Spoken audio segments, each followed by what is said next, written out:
தெய்வமாக விளங்கக்கூடிய அர்ஜுனருக்கு தேவர் பட்டம் இல்லை எனில் ஊர்வசியால் பேடி சாபம். ஆமா, சரித்திரத்தில் நான் வந்திருக்கிறேன். யாரு என்னுடைய பெயர் என்ன தெரியுமா? அண்ணப்பா. அடியாத மேகம் வாழ வாழச்ச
மின்னல் ஒளியை போல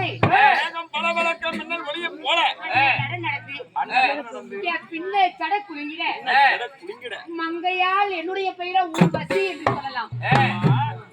உனது பெயர் மங்கையால் ஊர்வசி என்று சொல்கிறாயே, நீ எப்படி பிறந்தாய்? இந்த ஊர்வசி நான் எப்படி பிறந்தேன்? நான் தேவர் பிண்டமா இல்ல எந்த புண்டையா? இல்ல மானிட பிண்டமா? ஆக மொத்தம் ஏதோ ஒரு பிண்டம். நான் எப்படி பிறந்தவன்? எப்படி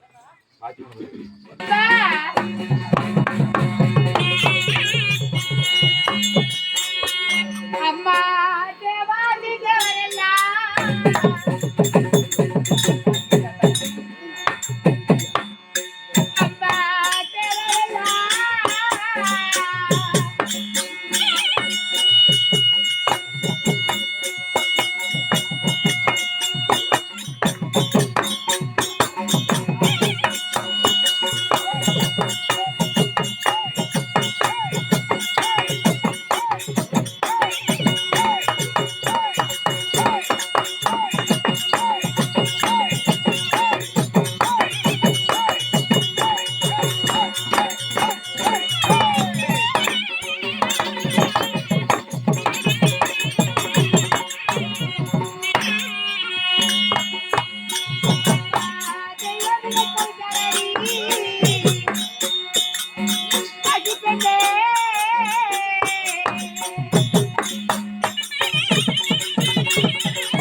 தேவாதி தேவர்கள் அனைவர் ஒன்று கூடி தெய்வ லோகத்துல தேவ அமிர்தம் கிடைறாங்க.